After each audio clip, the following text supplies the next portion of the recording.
primeiro capítulo 1 da segunda carta, nós vamos ler o capítulo 1, versículo 23 ao capítulo 2, versículo 4. Nós já cobrimos até o versículo 22 e agora o versículo 23 em diante.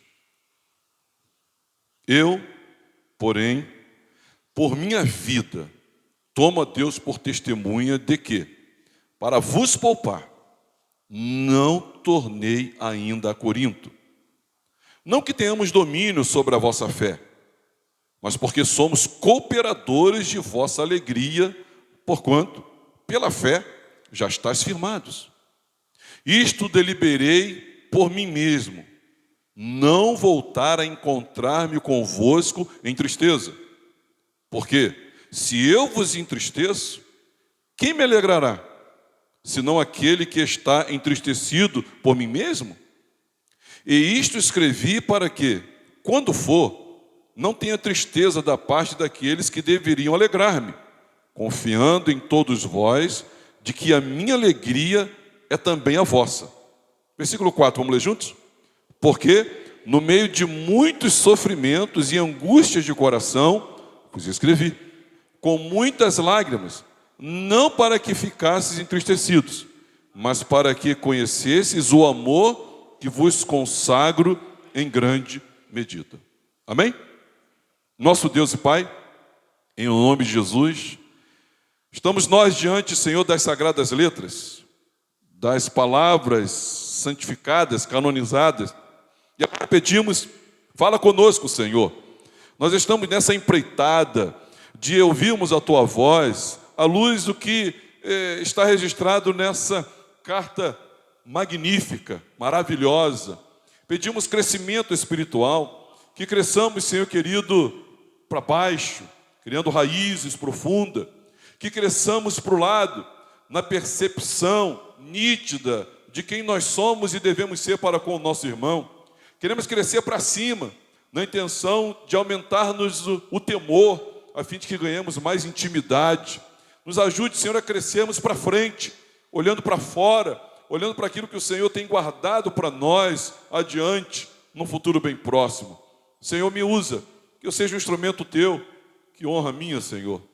Logo eu, pregando a Tua palavra, logo eu, estranhíssimo isso, mas eis-me aqui, Senhor, eu quero com responsabilidade atender, Senhor, a esse chamado. E que todos nós saímos daqui fortalecidos, abençoados, amadurecidos, aperfeiçoados e também perdoados, Senhor, purificados pela Tua palavra. É a nossa oração em o nome de Jesus. Amém. Podem sentar, irmãos.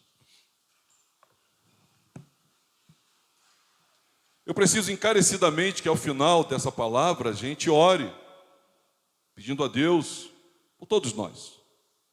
Pedindo a Deus pelos nossos líderes, aqueles que ganharam alguma projeção e envergadura sobre outros, pedindo a Deus pelos pastores da denominação, pelos nossos bispos, pedindo a Deus por cada um de nós, que como cristãos nós temos o papel de adorarmos a Deus servindo uns aos outros.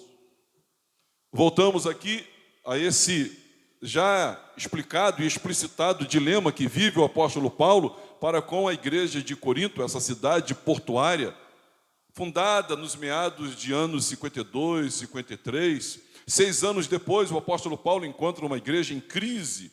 Fora ele informado por Timóteo de que a igreja estava dividida. Fora ela visitada por pseudos, na verdade falsos apóstolos, que vindos de Jerusalém, persuadiram o povo e inflamaram o povo a desacreditarem do apóstolo Paulo, do seu apostolado. Grande problema, já externado para os irmãos, é de que se o apóstolo Paulo fosse descredenciado, desmerecido, desqualificado, também o evangelho que ele pregou estaria também sendo, pois desqualificando o mensageiro, nesse contexto aqui, desqualificando o mensageiro, também a mensagem ficaria desqualificada, desconsiderada. E aí, irmãos, eles sofreriam o dano, né, de, ao crerem em heresias, porque quem crê numa heresia, o final é um final muito triste, é um final do desvio, da apostasia completa. O evangelho não pode ser adulterado. Jesus e tantos outros nos avisou sobre o fermento dos fariseus que comprometem a sã doutrina. Nós, irmãos, já tivemos a oportunidade de expor e falar, né, sobre a exaltada saudação que o apóstolo Paulo traz para nós. Nós caminhamos aqui sobre esse conforto divino em meio às aflições. Nós falamos aqui sobre a obra de Deus no sofrimento de Cristo, como se defende de uma acusação, também ministrando em meio às aflições, e hoje nós vamos falar sobre as marcas, né, do ministro.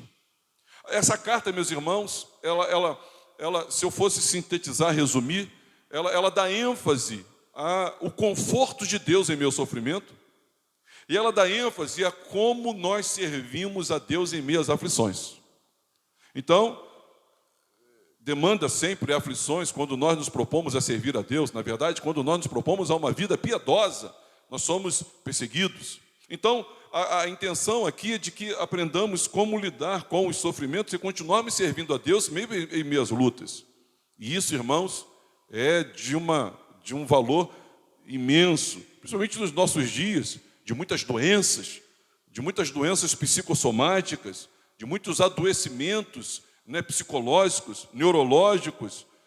Eu, quando jovem, comecei a estudar a Bíblia, eu não entendia mais os estudiosos cristãos, os cristãos que tinham um viés sociológico, eles diziam assim, e nós garotos, a gente conversava nos nossos estudos e cursos e seminários, dizendo, eu não estou entendendo o que ele está dizendo. Eles diziam assim, olha, daqui a 20, 30 anos, a doença que vai estar em todos os lares é a angústia, é a depressão e a ansiedade.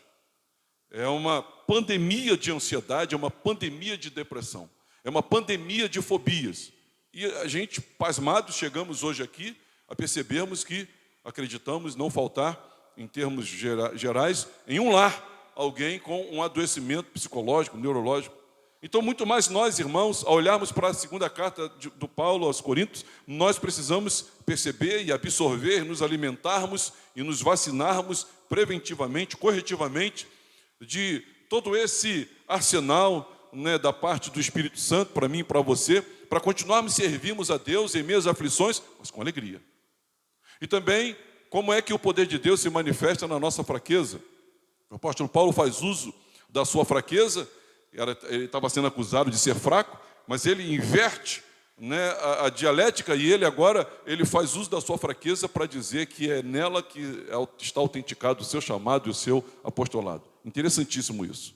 Hoje, irmãos, nós vamos falar sobre marcas do amor do ministro, ou as marcas do ministro cristão.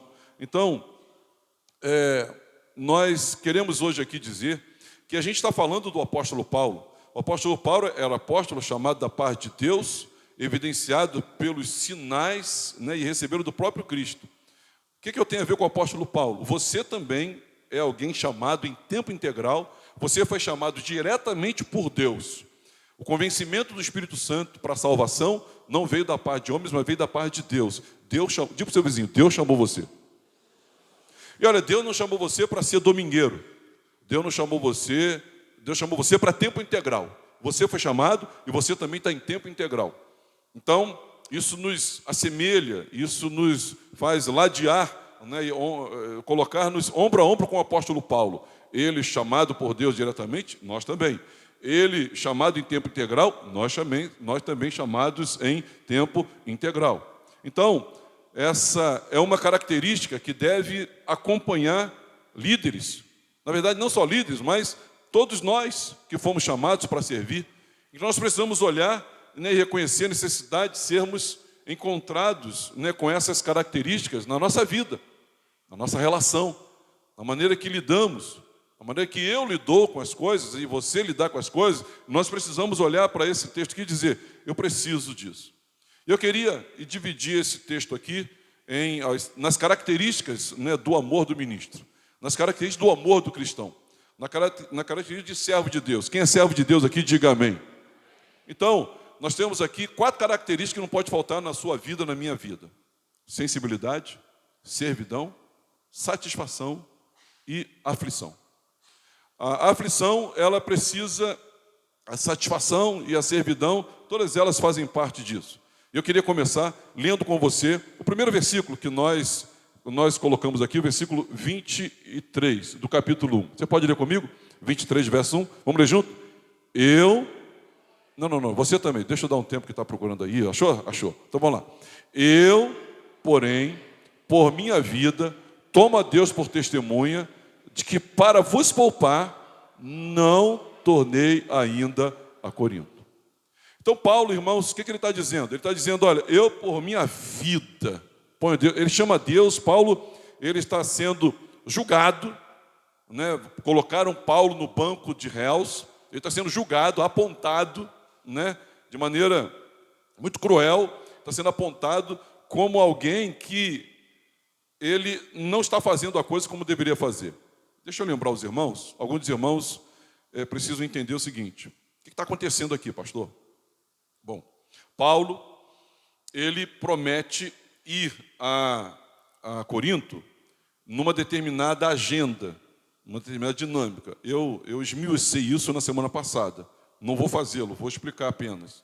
Então, ele agendou ir a Corinto, numa determinada dinâmica, numa determinada data. Ele fez isso 1 e 2 vezes. Ele não foi nem na primeira nem na segunda. Paulo não foi. Paulo não cumpriu o que disse que faria. Quando ele não cumpre o que disse que faria, lá em Corinto, estão lá homens maus, maléficos, maldosos, que começam a especular e contaminar o povo, dizendo, está vendo só? Se ele fosse um homem inspirado, ele teria cumprido a palavra dele. Ele não veio porque ele está na carne, porque ele está agindo conforme a conveniência pessoal. Ele não veio porque ele é fraco. Inclusive, eu não disse semana passada, eu vou dizer agora, ele diz o seguinte, Paulo, quando ele está presente, ele é manso, mas quando nas cartas ele é durão. A presença dele física, em loco, a presença dele é uma presença meio inexpressiva. Agora, nas cartas ele dá uma de durão. Ele não é apóstolo coisa nenhuma, não. Se fosse apóstolo, não estaria passando por isso. Se fosse apóstolo, ele teria vindo. E ele não veio. Vocês têm que abrir o olho para o apóstolo Paulo. Então, eles estavam dissuadindo. E parte do povo está acreditando. Paulo não fica triste com a acusação. Paulo fica triste pelo fato dos coríntios terem acreditado nessa acusação. E boa parte da igreja acreditou nessa acusação. Então, Paulo, ele está fazendo a sua defesa. Só que na sua defesa, nós aprendemos aqui, por exemplo, que um líder, ou as marcas de um ministro, a palavra ministro quer dizer servo, é quem serve.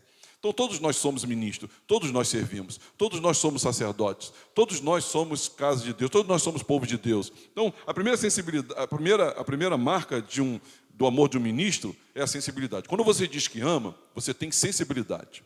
E aí no capítulo 2, versículo 1, ele explica isso melhor, dizendo, isso deliberei por mim mesmo, não voltar a encontrar-me convosco em tristeza. Então, sendo Paulo aqui julgado, ele recorre, né, primeiro, lá no capítulo 1, ele recorre à sua testemunha, agora ele recorre a Deus e ele apela para Deus como sua testemunha, na verdade, Deus como juiz, que poderia matá-lo se ele estivesse mentindo. Então ele recorre para dizer que ele não estava sendo bem interpretado pelos irmãos de lá. Ele tem um motivo de não ter ido. Então ele diz no versículo 23, por que ele não foi? E ele vai se explicar. Por que ele não foi? Primeiro, ele não foi para os poupar. Segundo, ele não foi para não ir com tristeza. Por isso que ele não foi. Ele se explica aqui. Se Paulo tivesse ido, né, teria exercido uma dura disciplina apostólica e todos os envolvidos ficariam com muita tristeza. Na verdade, a palavra tristeza aqui, né, no nosso português, ela quer dizer uma coisa, mas no grego, ela diz assim, olha, é um abatimento e um aborrecimento. Ia gerar um aborrecimento. Eu acho que uma disciplina, ela pode e até gera uma tristeza. Toda pessoa disciplinada fica triste. Mas é uma tristeza, segundo Deus, que produz vida. Mas se você falar fora do tom, fora da hora, ou a palavra errada, você aborrece a pessoa. É um entristecimento para aborrecimento. E essa não é a intenção do apóstolo Paulo. E ele se explica, não somente aqui, mas ele se explica também em outros lugares. Então eu quero, assim, ajudar os irmãos e a mim também, nós solidificarmos esse contexto. Vamos gastar um tempo aqui. Você pode ler comigo? 1 Coríntios 4, 19 e 21. Mas em breve irei visitar-vos. Lê comigo. Se o Senhor quiser. E então conhecerei, não a palavra, mas o poder dos ensoberbecidos. Porque o reino de Deus consiste não em palavra, mas em poder. Que preferis? Irei a vós outros com vara ou com amor e espírito de mansidão? Agora 2 Coríntios 13, 2, 3. Já o disse anteriormente, torno a, como fiz quando estive presente pela segunda vez. Mas agora, estando ausente, o digo aos que outrora pecaram e a todos os mais que, se outra vez for, não os pouparei, posto que buscai prova de que em mim Cristo fala, o qual não é fraco para convosco, antes é poderoso em vós.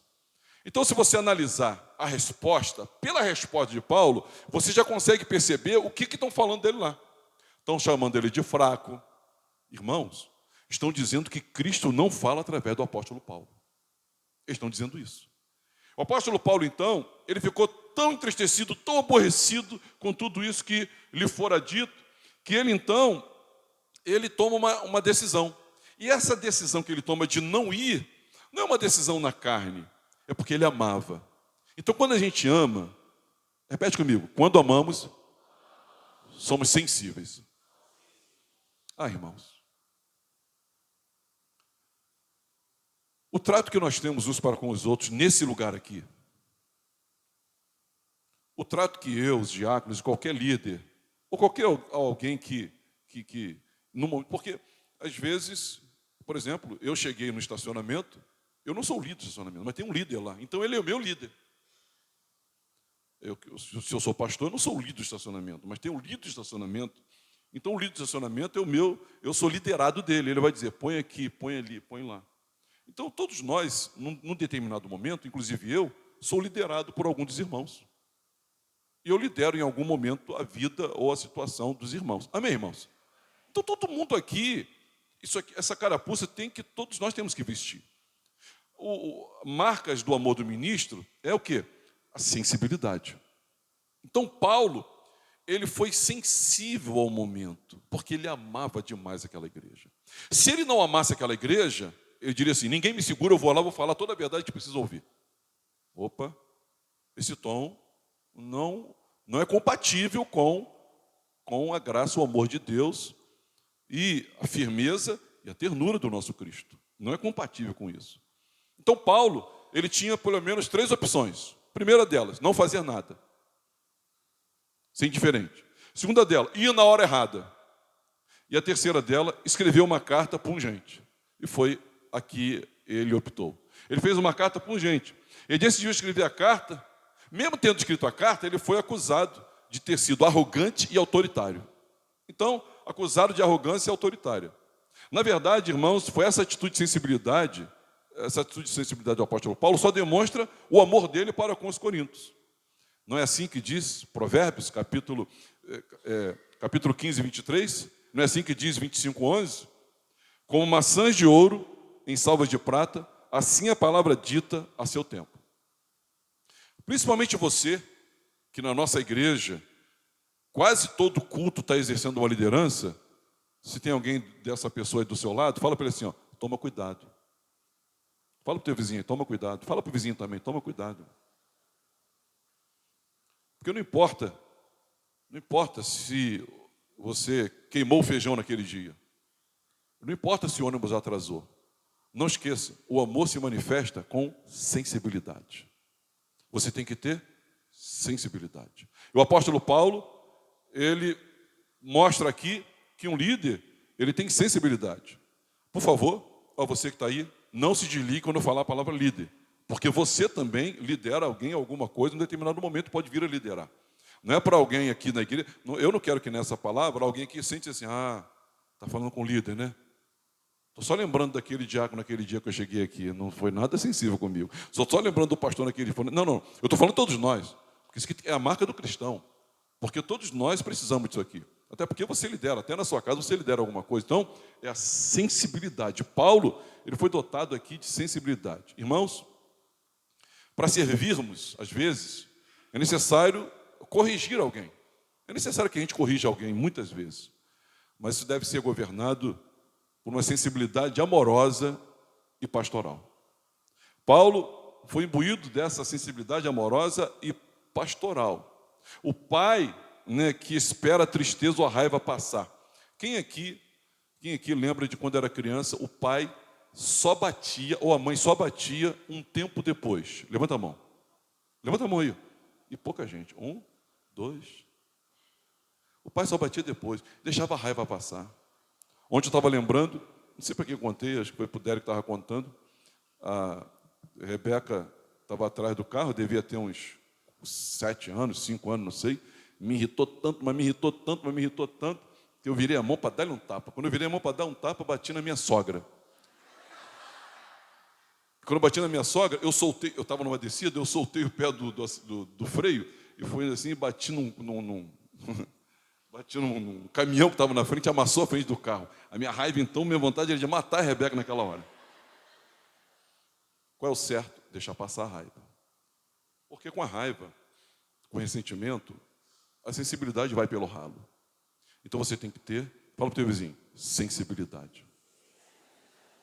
Então, falar a verdade em amor, você tem que dar tempo, sensibilidade, falar a verdade em amor, tempo para examinar o conselho recebido, tempo para que o Espírito possa trabalhar, tempo para o quebrantamento, tem que ter tempo, tanto para a pessoa que vai ser disciplinada, quanto também para você. E olha, irmãos, como eu já errei nessa área. Que Deus tenha misericórdia da minha vida. Mas nós precisamos entender que o amor, né, o amor, quando a gente serve, quando a gente lidera, o amor se manifesta com sensibilidade. Eles disseram assim: Paulo, tu não veio porque você é conveniente, né? Tu não veio porque você não é de Deus, você disse que vinha, não vinha. Você não veio porque você é fraco, você não veio porque Cristo não fala. Não, eu não fui porque eu amo vocês. Porque se eu fosse do jeito que eu estava triste, eu entristeceria vocês. Se eu fosse do jeito que eu estava e do jeito que vocês estão, não ia dar certo. Então eu agi com sensibilidade. Que Deus nos conceda sensibilidade. Vamos dizer isso? Que Deus nos conceda sensibilidade. Segundo lugar, servidão. Versículo 24, você pode ler só o 24 comigo? Só o 24? Vamos ler todos juntos? Não que tenhamos domínio sobre a vossa fé, mas porque somos cooperadores de vossa alegria, porquanto, pela fé, já estáis firmados. O que Paulo quer dizer com isso? Bom, essa palavra que ele usa aqui, cooperadores, no grego é sunergos. E quando ele fala cooperadores, ele está falando, eu sou companheiro de trabalho. Eu não estou dominando sobre vocês. Eu não tenho um domínio sobre vocês. Na verdade, Paulo, ele expressa aqui total repúdio a esse espírito dominador. E toda forma de despotismo aqui é repelido. Paulo não é um déspota. Ele está repelindo isso. Ele está se levantando contra ele, dizendo, não, eu não sou isso. Ele for acusado disso. Paulo não veio porque ele acha que ele manda e faz o que ele quer. Não. Eu sou cooperador. Eu estou no mesmo patamar que cada um de vocês. Então, Paulo, irmãos, além de dotado com uma sensibilidade espiritual, é unido a um declarado coração servil, a um declarado coração que serve. Paulo demonstra o amor de um servo de Deus para com a igreja de Jesus.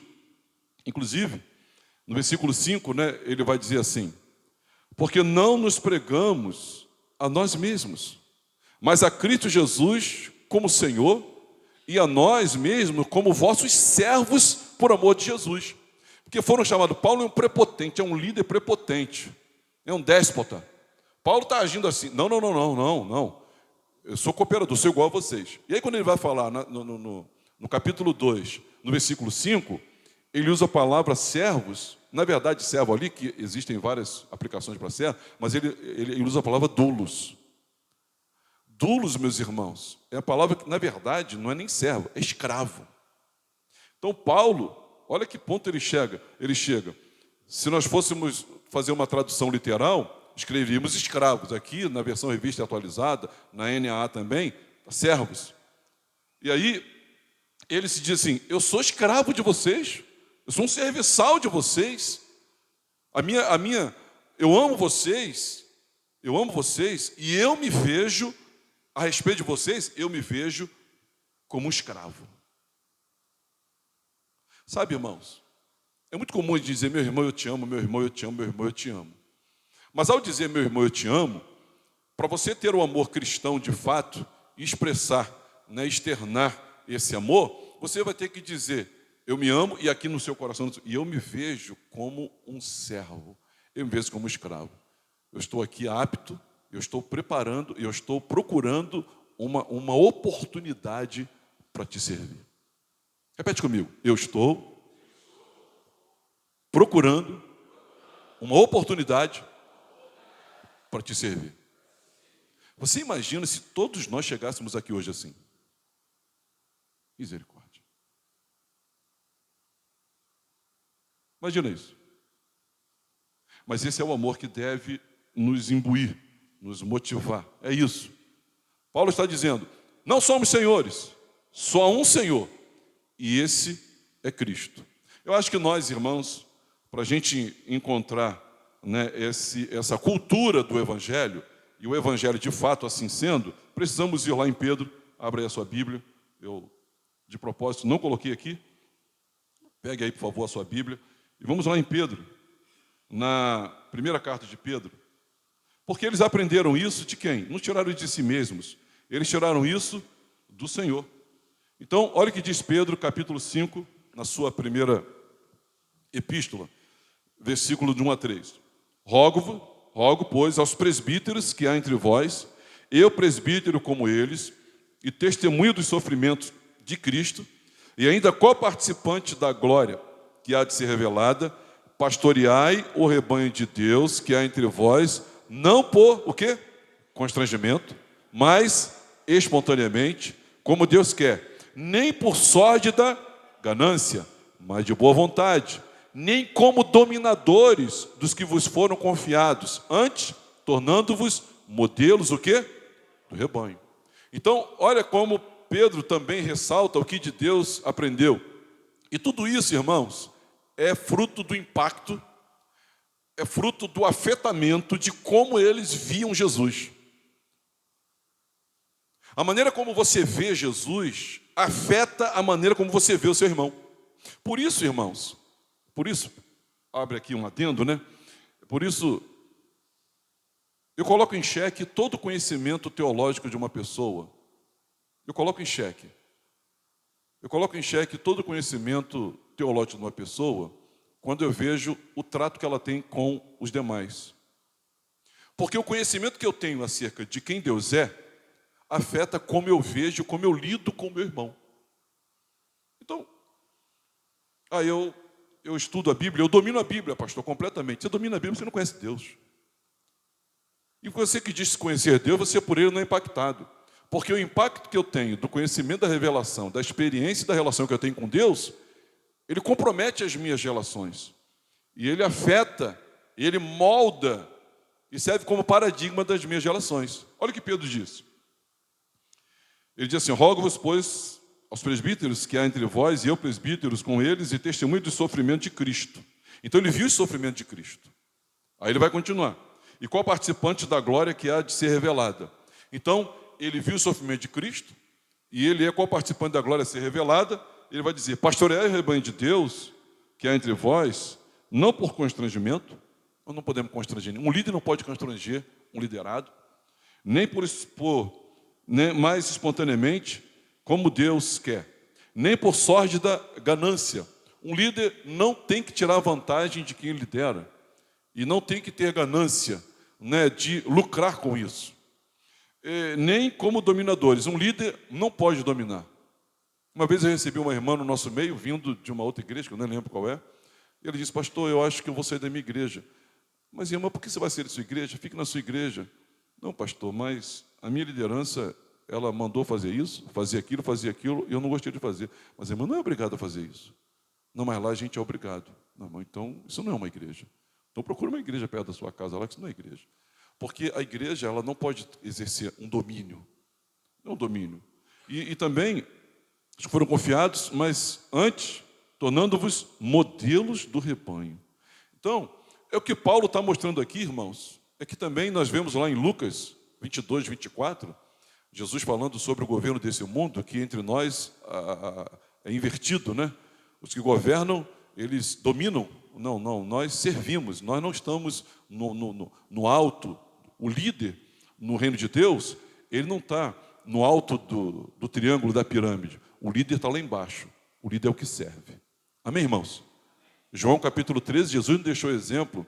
Ele assumiu o papel do pior escravo da casa, lavando os pés dos discípulos, e diz: vocês devem fazer assim.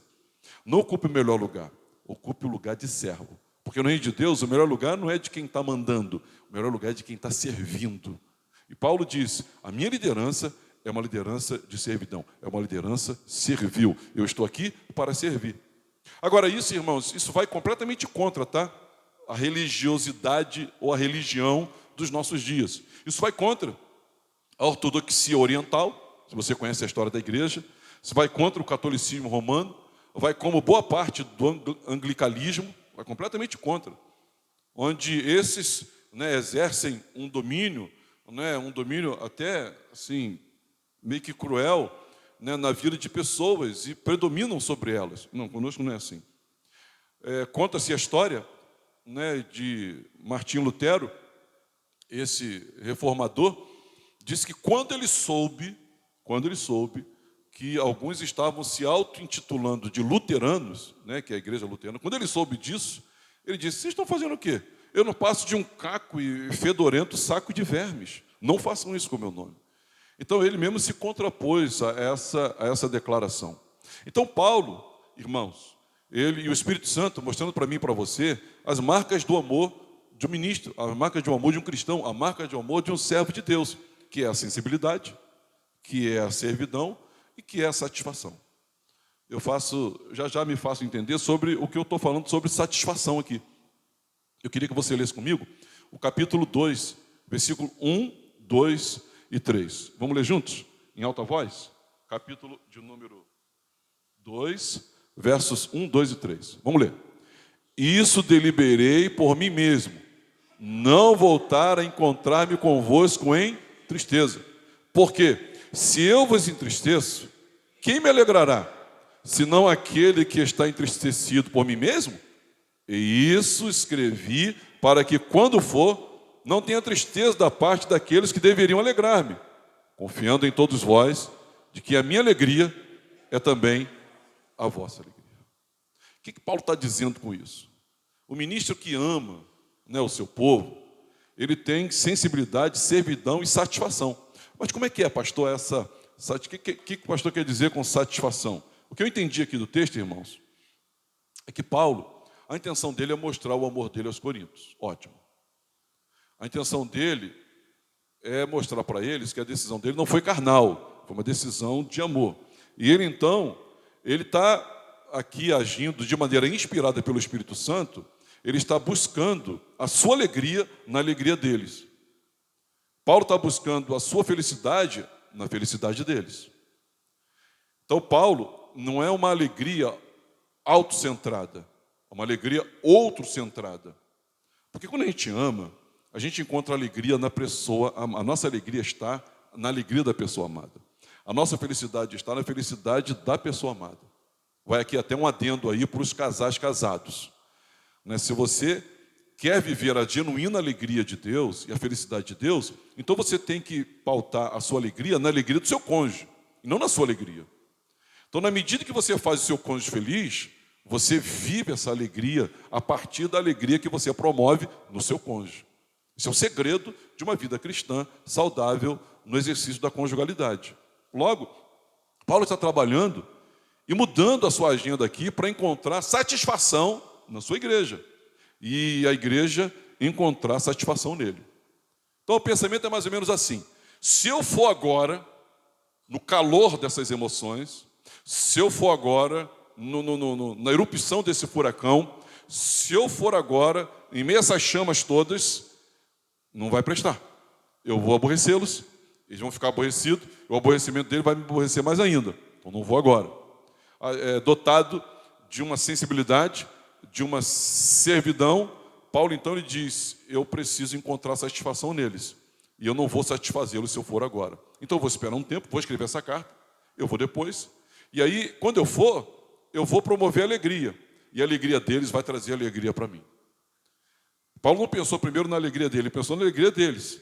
Mas para eles estarem alegres, Paulo tinha que estar alegre, senão Paulo ia lá marretar eles. Nós lemos aqui já, alguns textos que falam sobre isso. Então Paulo está trabalhando para encontrar essa satisfação neles. Então, o pensamento de Paulo é esse. Se eu fosse com vara disciplina, ou seja, aborrecido, vocês ficariam tristes. Na verdade, está mais para aborrecidos aí o termo.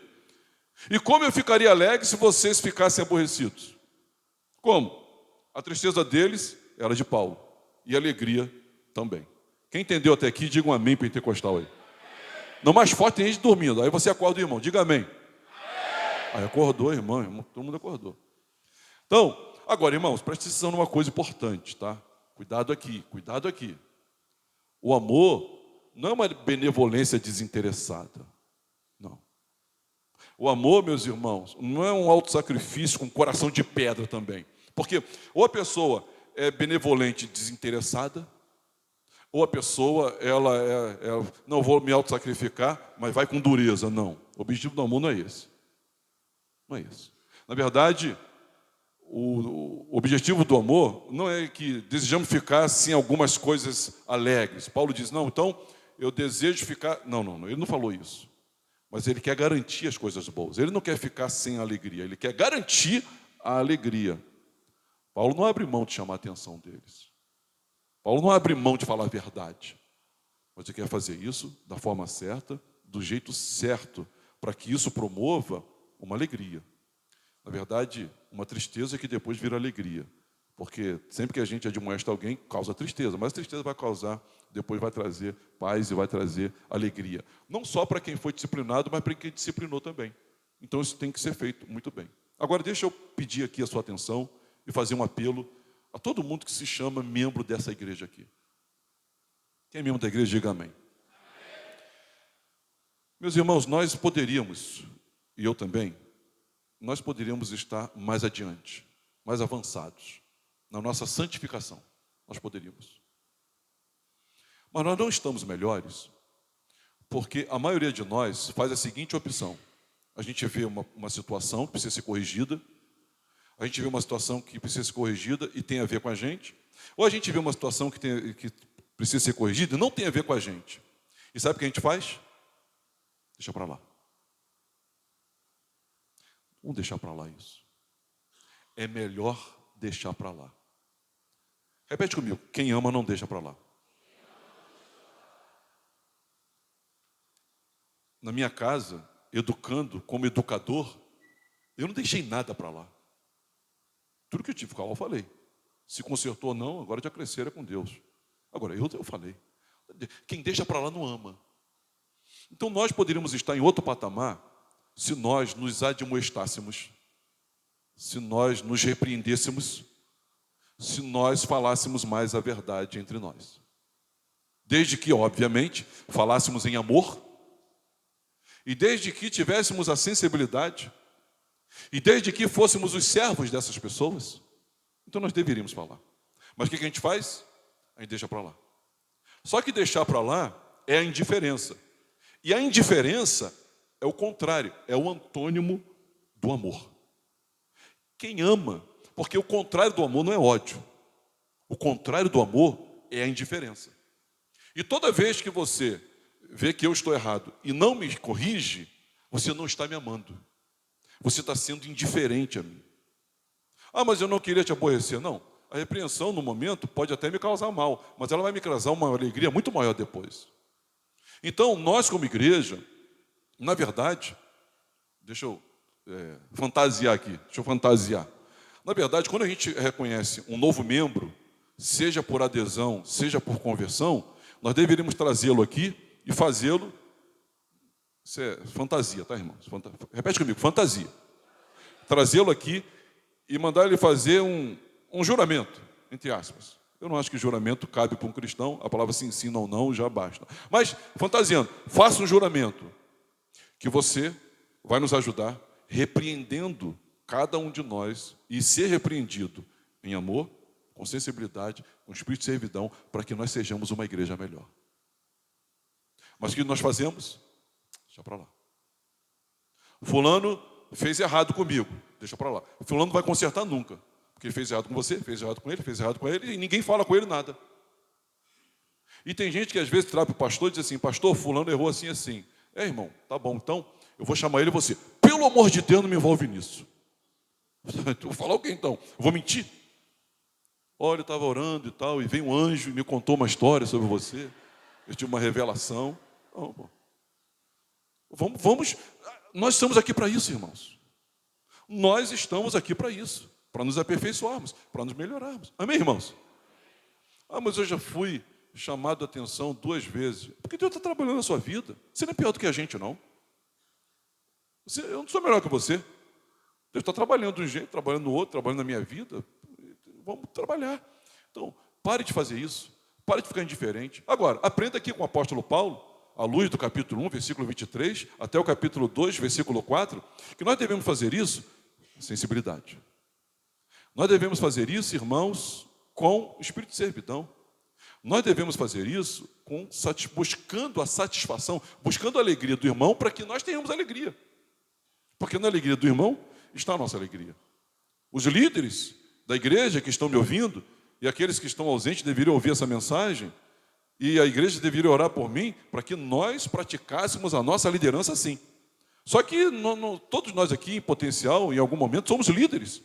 Os irmãos me lideram em alguma área, em algum momento da igreja. Eu não sou líder em tudo aqui, nem quero ser, quanto menos melhor para mim.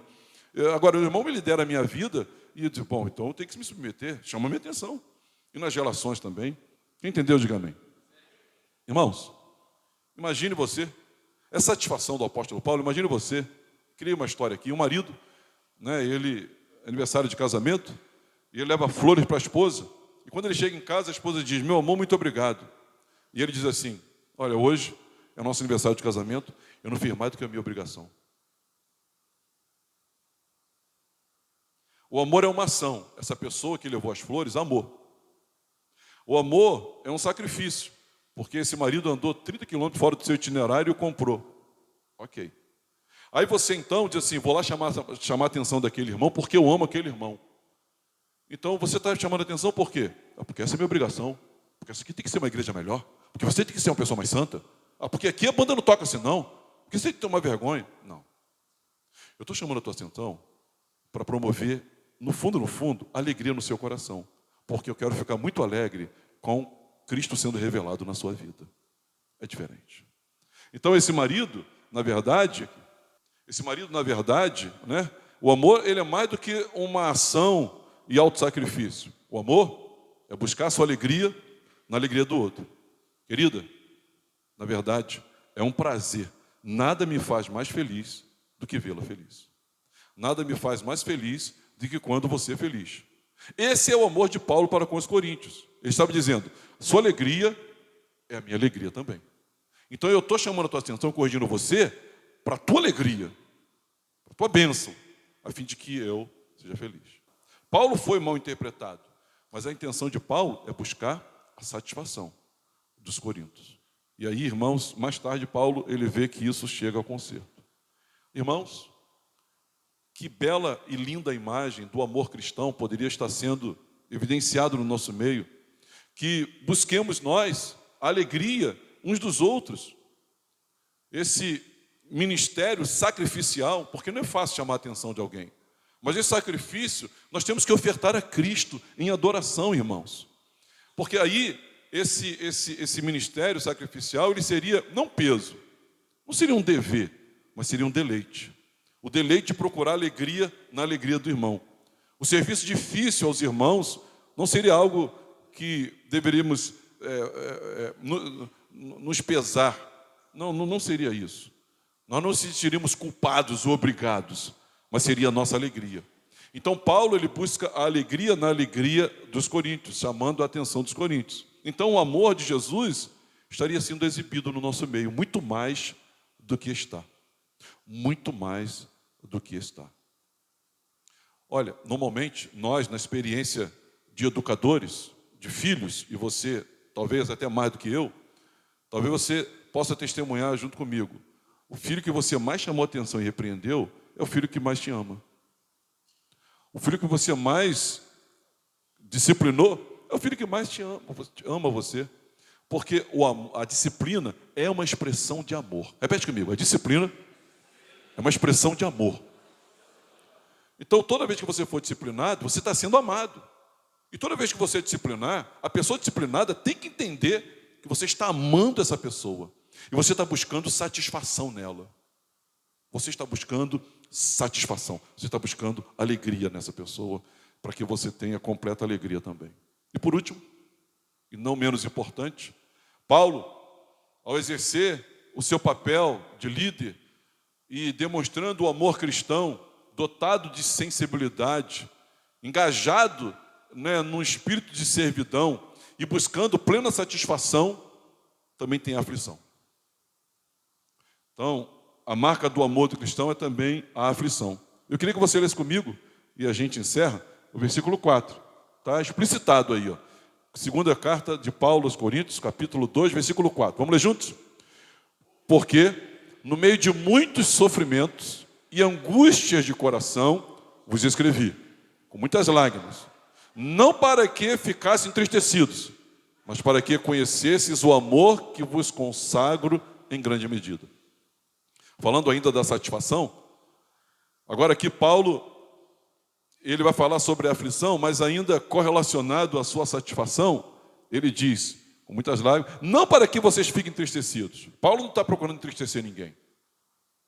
Paulo não está procurando constranger ninguém, mas para que vocês conhecessem o amor que eu consagro a vocês em grande medida. Olha a frase, o amor que vos consagro em grande medida. Vamos repetir, o amor que vos consagro em grande medida. Paulo está consagrando a Deus um amor aos coríntios em grande medida, ao fazê-lo com sensibilidade, dotado de servidão, buscando alegria, satisfação neles. Ele estava dizendo aí, não tristeza, eu estou buscando alegria, eu estou demonstrando o meu amor para com vocês. E por último, ele fala aqui sobre essa aflição. Paulo diz nesse texto que não escreveu para retaliação. Paulo está retaliando. Paulo não escreveu em covardia, predominando, tomando vantagem. Paulo não escreveu de forma intimidadora. Não. Foi para manifestar o seu amor por eles. Mas, irmãos, ao manifestar esse amor, eu não conheço uma pessoa que ame e não sofre. O amor também faz sofrer. O amor também faz sofrer. E Paulo, ele relaciona aqui, nessa cena, sentimentos, angústias e muitas lágrimas. Muitas lágrimas. Ele poderia ter deixado para lá, porque não é fácil você sofrer, porque no caso aqui do apóstolo Paulo, foi diretamente contra ele, com ele. Então Paulo sofre a afronta, sofre o dano, e aí, irmãos, eu convido a muitos dos irmãos a crescerem nessa dimensão, crescer nessa dimensão. Alguém ofende você? Alguém aborrece você? Alguém fala mal de você? E você derrama o amor de Deus na vida dessa pessoa. Olha o que ele diz, não para que ficar entristecido, mas que conhecesses o amor que vos consagra em grande medida. Ele está consagrando um amor em grande medida a um grupo de pessoas que estão acreditando nas falsas e cruéis denúncias que estão feitas contra ele. Olha o que ele está fazendo, meus irmãos.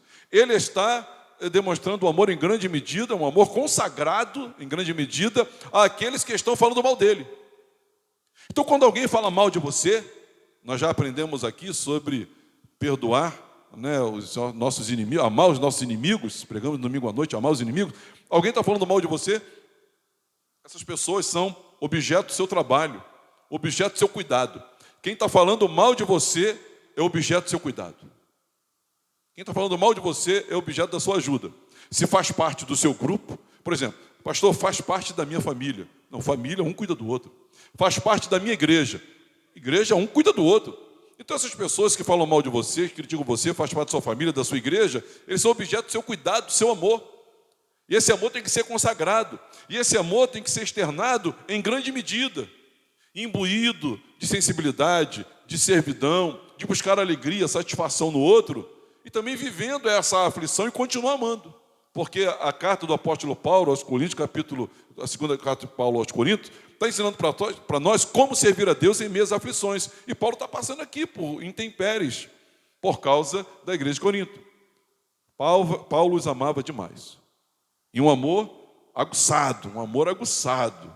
Então nós tiramos aqui, irmãos, algumas aplicações. Porque no meio de muitos sofrimentos e angústias de coração, vos escrevi. A angústia, e aí olha, a angústia e o sofrimento, muitos sofrimentos e a angústia de Paulo no coração, não foram desculpa para ele perder a sensibilidade. Não foram desculpas para ele perder o seu lugar de servo e não fazer um levante, se interpor contra. A angústia e o sofrimento do Paulo não foi desculpa para ele não buscar a alegria do outro, buscar a sua alegria na alegria do outro, para que o outro ficasse alegre e ele ficasse alegre também. Nada disso foi. E ele estava, repete comigo, Paulo estava sofrendo. Porque no meio de muitos sofrimentos e angústia de coração, vos escrevi. E ele escreveu com lágrimas. A segunda carta de Paulo aos Coríntios, além da tinta, da pena, que ele prensou no pergaminho, ainda fora molhado com as suas próprias lágrimas. Paulo fez isso chorando. Repete comigo. Paulo fez isso chorando. Irmãos, quando nós sofremos, quando nós estamos angustiados, quando choramos então, nós somos possuídos de uma vitimização, nós somos possuídos de um ai de mim, nós somos possuídos de um egoísmo, de um egocentrismo, nós somos possuídos disso, e nós nos transformamos completamente e saímos irracionalmente ao ataque e à nossa defesa e à nossa vitimização. O cristão cheio de Deus, não. Ele estava no meio de muitos sofrimentos, ele estava no meio de angústias de coração, escreveu chorando. Poxa, gente, isso aqui é literal. Paulo escreve chorando. Ele está triste pela afronta, mas ele quer promover uma alegria, para que ele volte a ter alegria na alegria deles. Foi isso que diz o texto? Ele está triste, presta atenção no que eu estou dizendo. Ele está triste, mas ele age com sensibilidade, com servidão, e ele está buscando a alegria deles. De que maneira eu vou repreender essa igreja daqui para que eles fiquem alegres, porque eles são a minha alegria, e eu seja curado dessa minha tristeza com a alegria deles, e eles voltam a ficar alegres comigo, e eu alegre com eles, e eles alegrem comigo. Como é que eu faço isso? Bom, você faz isso com sensibilidade, com servidão, procurando exatamente isso e suportando a aflição. Fala para o teu vizinho, suporta a aflição. Suporta a aflição. Não é fácil, não. Não é fácil, não. Eu, por umas 4, 5 vezes, eu não sei o que é um infarte. Eu não sei. Mas eu acho que eu sei o que é o início de um infarte. Às vezes, Paulo, Alcione, essa situação está me matando. E nem sempre a gente consegue agir. Mas nós precisamos agir de acordo. Eu queria tirar 2 aplicações dessa questão da aflição. Primeira aplicação. O amor de um ministro, meus irmãos, fiel exige que ele enfrente o pecado na vida do rebanho. Com doçura, com amabilidade, sendo longânimo, com longanimidade. O amor propagado na nossa cultura, né, é liberal e permissivo, não é amor. Porque o amor propagado na nossa cultura é um amor, né, que ele patrocina o pluralismo, onde cada um tem a sua verdade, e a liberdade, que está mais para a libertinagem, cada um faz o que quer da vida. O amor propagado na nossa cultura é liberal e permissivo. Isso não é amor. Odeia-se o confronto e odeia-se o confrontado. A pessoa não quer confrontar, né? E a pessoa também não quer ser confrontada. pastor, eu estou aqui na igreja, eu faço da minha vida o que eu quiser, o problema é meu. Irmão, você não vive o evangelho, você vive o mundanismo. O mundanismo. Não, mas eu também deixo cada um aqui, pastor, eu não perturbo ninguém, eu vivo minha vida, eu também não falo de ninguém. Isso é mundanismo, meus irmãos.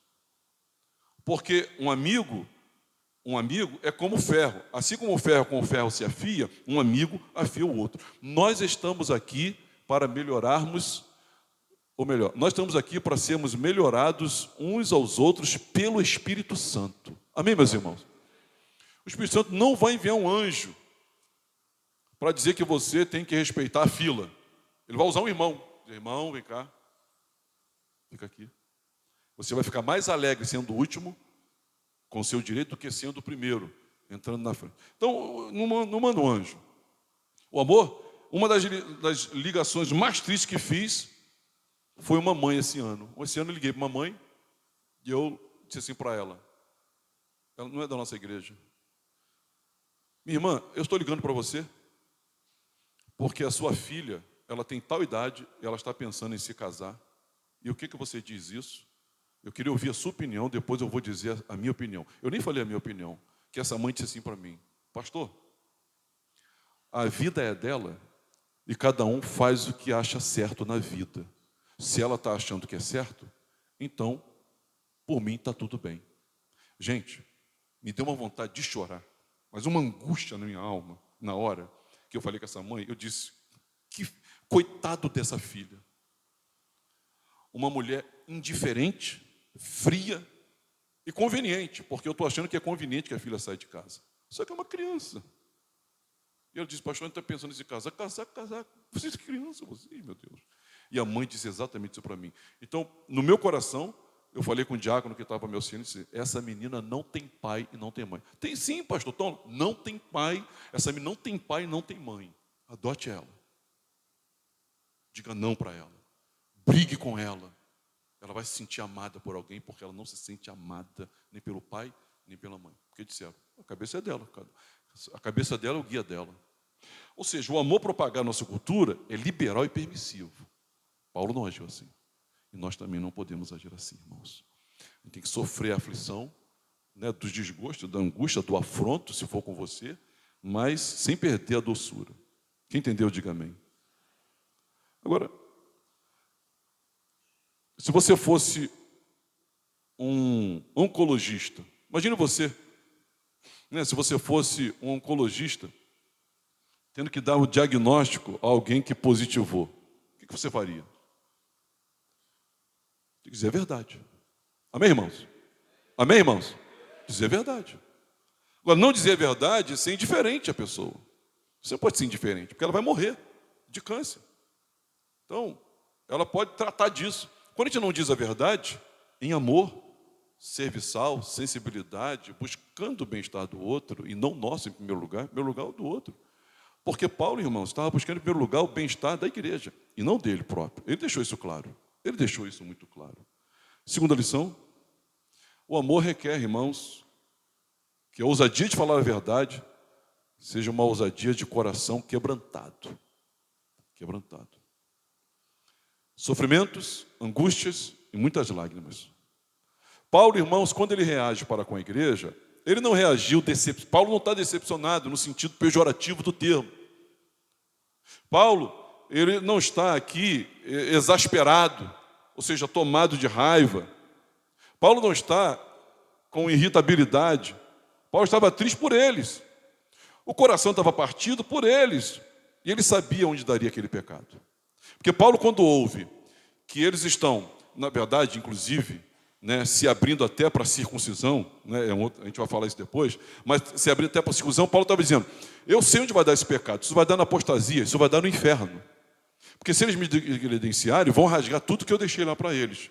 E vão seguir essa turma. Só que essa turma não está pregando a Cristo somente esse crucificado. Eles estão pregando outras coisas. E eles não são genuínos, não são palavra de Deus canonizada. Não são palavra de Deus. Não estiveram com Jesus. Não receberam orientação de Jesus. Eu sei onde vai dar isso. Então Paulo é tomado por tristeza, meus irmãos. E o amor requer que a ousadia de falar a verdade seja uma ousadia de coração quebrantado. Quando você for brigar com alguém, você tem que ir sofrendo.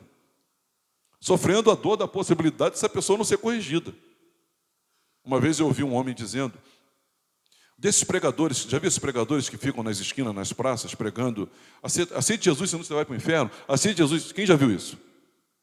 Olha, irmãos, eu acho que eles deveriam falar isso, não deveriam parar de falar isso não, aceite Jesus, senão você vai para o inferno, só tem um detalhe, eles tinham que falar isso chorando.